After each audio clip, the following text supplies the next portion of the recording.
मरने के बाद स्वर्ग के द्वार पर 4 व्यक्ति खड़े थे। इन 4 व्यक्तियों में पहला राजा था, दूसरा एक बिजनेसमैन था, तीसरा पंडित था और चौथा एक आम आदमी यानी कि मजदूर था। किसी को भी यह पता नहीं था कि कौन स्वर्ग के अंदर प्रवेश कर पाएगा और कौन वहीं से वापस लौटा दिया जाएगा। सब स्वर्ग का दरवाज़ा खुलने की राह देख रहे थे और आपस में बातें कर रहे थे। जैसे कि राजा को मरने से पहले से ही आदत थी, उसने अपनी बात सबसे पहले बताई। राजा ने कहा कि मैं बहुत प्रख्यात राजा हूँ, मैंने धरती पर अपना बहुत नाम कमाया है, इसलिए पूरी संभावना है कि मैं ही स्वर्ग में जाऊँगा। फिर व्यापारी ने अपनी बात सामने रखी। वह बोला, मैंने धरती पर खूब धन कमाया और उस धन से मैंने सैकड़ों लोगों की मदद की, इसलिए मैं ही स्वर्ग का हकदार हूँ। अब बारी थी पंडित की, तो पंडित ने मुंह खोला और सबको यह कहा, चाहे तुम जो सोच लो, लेकिन यह बात तो तय है कि स्वर्ग के दरवाजे खुलेंगे तो मेरे लिए ही। सब जानते हैं कि पंडित दिन रात भगवान को याद करते हैं, इसलिए स्वाभाविक है कि स्वर्ग में पंडित का स्वागत किया जाए।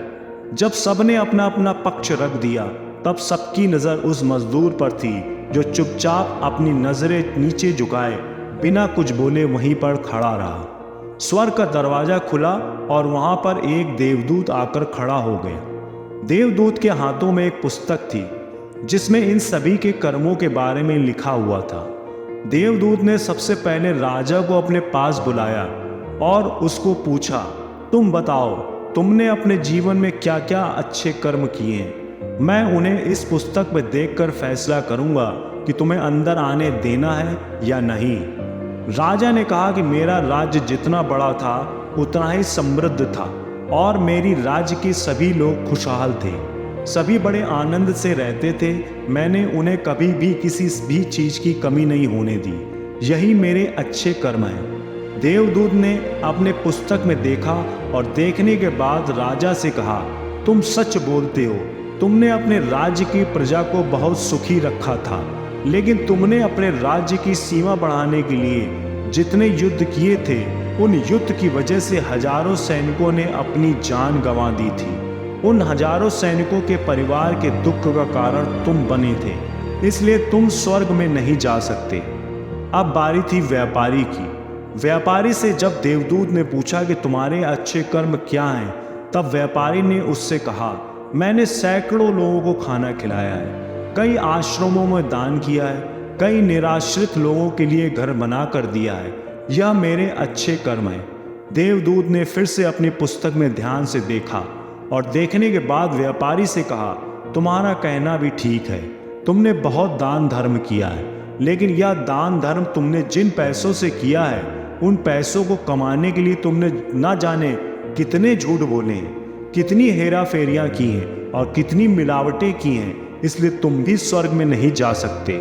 जब पंडित से यही सवाल किया गया तो पंडित ने बड़े ही आत्मविश्वास के साथ कहा, मैंने अनगिनत लोगों को ज्ञान दिया है, हजारों यज्ञ और पूजाएं की हैं और दिन रात भगवान का जाप किया है, इससे अच्छे कर्म और क्या ही हो सकते हैं। देवदूत ने अपनी पुस्तक के अंदर झांक कर देखा और पंडित से कहा, आपने जितने भी लोगों को जो भी ज्ञान दिया है, उन बातों पर खुद कभी अमल नहीं किया। आपने यज्ञ, पूजा या भगवान का नाम निस्वार्थ भाव से कभी नहीं लिया, इसलिए आपका भी स्वर्ग में आना प्रतिबंधित है। मजदूर यह सब देखकर हैरान था। वह अब तक जिन्हें महान समझता आ रहा था, उनकी व्याख्या स्वर्ग के दरवाजे पर आकर बदल गई थी। धरती पर जिन कामों को अच्छा समझा जाता है, उनका यहाँ पर कोई मूल्य नहीं था। यमदूत ने जब इस मजदूर को अपने पास बुलाया और इससे पहले कि वह उससे उसके अच्छे कर्मों के बारे में पूछता, मजदूर बोल पड़ा, प्रभु, मैं जानता हूँ कि मैं भी स्वर्ग में आने के लायक नहीं हूँ, लेकिन मैं फिर भी एक बार बाहर से ही स्वर्ग को झांक कर देखना चाहता हूँ। बस इससे ज़्यादा मेरी कोई इच्छा है ही नहीं, क्योंकि ऐसी इच्छा पालने के लिए मैंने जीवन में कुछ भी नहीं किया है। मैं पूरे दिन मेहनत करता और जो भी पैसा कमाता उन्हें अपने परिवार के पालन पोषण में खर्च कर देता, इसलिए दान धर्म के लिए कुछ बचता ही नहीं। लोगों की भला मैं क्या सेवा करता, क्योंकि काम के बाद जो थोड़ा सा समय मिलता उसको अपने ही बूढ़े माँ बाप की सेवा में बिता देता। और यह सब करने के बाद मैं कभी कभी मंदिर भी चला जाता और भगवान से जैसा भी मुझे दिया है उस जीवन के लिए धन्यवाद कहता। देवदूत ने अपनी पुस्तक में बड़े ध्यान से देखा और थोड़ी देर देखते ही रहा। फिर उसने मजदूर से पूछा कि तुम याद करके बताओ, तुमने कभी तो कोई अच्छा काम किया होगा। मजदूर ने थोड़ी देर सोचने के बाद बोला, हाँ मुझे थोड़ा थोड़ा याद है। एक बार मैं बहुत भूखा था और मैं खाना ही खाने बैठा था कि एक बहुत ही कमज़ोर कुत्ता जो ठीक से चल भी नहीं पा रहा था वह मेरे पास आ गया और मेरे खाने को देखने लगा।